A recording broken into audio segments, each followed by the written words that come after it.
إيه هو سر الكدمات السوداء اللي بتظهر في العين الشمال لكل المشاهير والسياسيين؟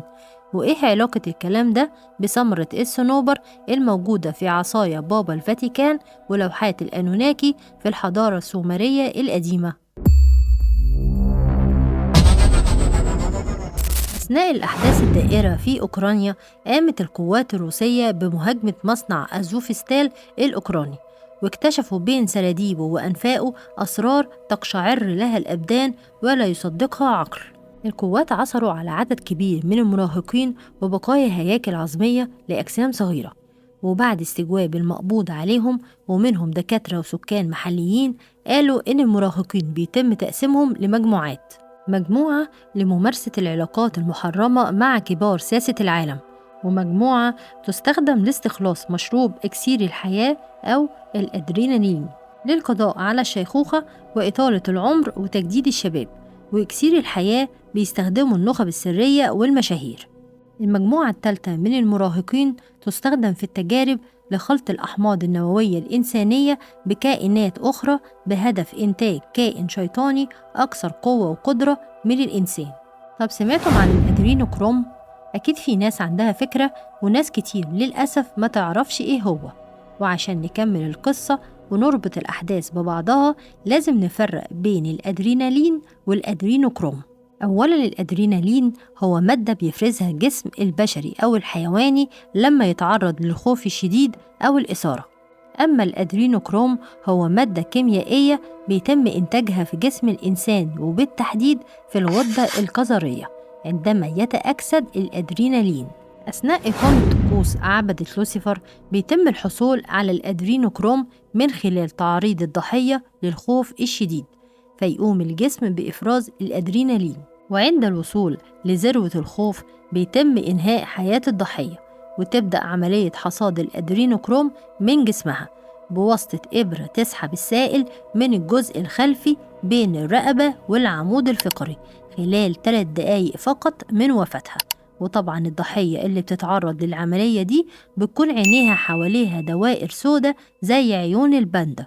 والحفلات اللي بيتم فيها حصاد الأدرينوكروم اسمها حفلات الطبخ الروحي، وهي مش جديدة، لا دي تاريخها قديم جدا. إكسير الحياة هو نفسه الأدرينوكروم، المحلول السحري اللي اتكلموا عنه في أفلام الأنيميشن والأساطير القديمة، وهو المادة المستخرجة من الأدرينالين بعد تأكسده، وبيستخدمه المشاهير والنخب السرية اللي بتحكم العالم لتغذية الغدة الصنوبرية الموجودة في الدماغ عن طريق الحقن مباشرة في العين اليسرى، وده السبب اللي بيخليهم يظهروا بكدمة سودة تحت عينهم الشمال. وعشان تعرفوا ايه هي الغدة الصنوبرية شوفوا الفيديو ده. الفيلسوف الفرنسي ديكارت من المتنورين في القرن ال17 قال بأن الروح موجودة في الغدة الصنوبرية، وده بيفسر ليه بابا الفاتيكان شايل عصاية فيها مجسم على شكل ثمرة الصنوبر، وكمان مبنى الفاتيكان نفسه موجود مجسم ضخم على شكل ثمرة الصنوبر كرمز للغدة الصنوبرية مركز الروح حسب اعتقادهم، وبتظهر كمان في رسومات ولوحات الأنوناكي في الحضارة السومرية القديمة. إكسير الحياة تجارة رائجة ومربحة جدا في العالم الغربي المتنور، ومعروف بين النخب المتنورة السرية، والمؤسسة الموجود اسمها على الشاشة مع إيلون متورطين بشكل مباشر في التجارب السرية لحصاد الأدرينوكروم وخلط الأحماض النووية الإنسانية بكائنات أخرى. وإكسير الحياة المستخرج من الدماء هو طقس من طقوس أخرى للتقرب إلى إبليس الشيطان الأكبر، وبيتم في محافلهم لأنهم بيعتقدوا إن استهلاك دماء الكائن الحي بيدي قوة الحياة، والمعتقد ده بيفسر أسطورة أفلام مصاص الدماء وعبدة لوسيفر. When I was very young, I was forced to participate in that, in which I had to sacrifice an infant.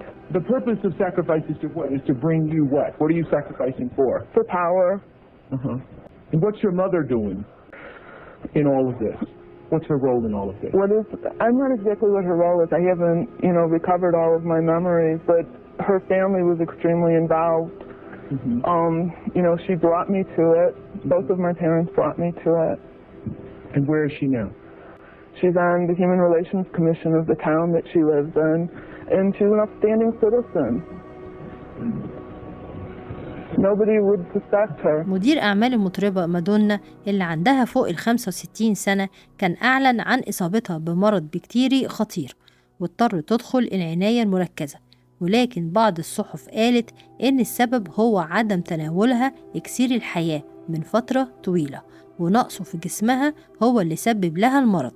ومواقع أجنبية أخرى ذكرت إن مادة الأدرينوكروم يمكن تصنيعه في مختبرات طبية، ويستخرج عن طريق أكسدة مادة الأدرينالين ويباع بطريقة شرعية. ولكن صحيفة الديلي ميل ذكرت تصريح صادم لبيتر ثيل بيقول إن عمليات نقل الدم من الشباب يمكن أن يكون نافورة بيولوجية لكبار السن ومساعدة الناس على الحياة إلى الأبد.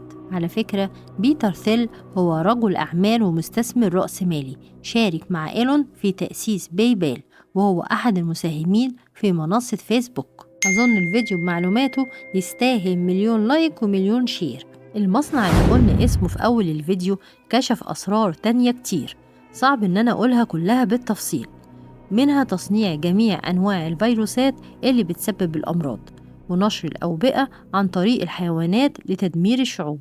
المصنع مساحته كبيرة جدا، ويوجد أسفل المصنع مبنى له عدة طوابق بعمق 30 متر تحت الأرض، وتم إنشاؤه في عهد الاتحاد السوفيتي، والمقر ده بتديره شركة مملوكة لهانتر ابن بايدن وشريكه المباشر زيلينسكي. الطقوس الإنجليزية كانت بتتم في حضارة الأزتك، واستمرت بعض الجماعات السرية في ممارستها حتى الآن، وكان من أكبر مستخدمين هذه الطقوس فلاد دراكولا، والذي يرجع نسب العائلة الحاكمة في إنجلترا إليه، واتكلمت بالتفصيل عنه في الفيديو ده.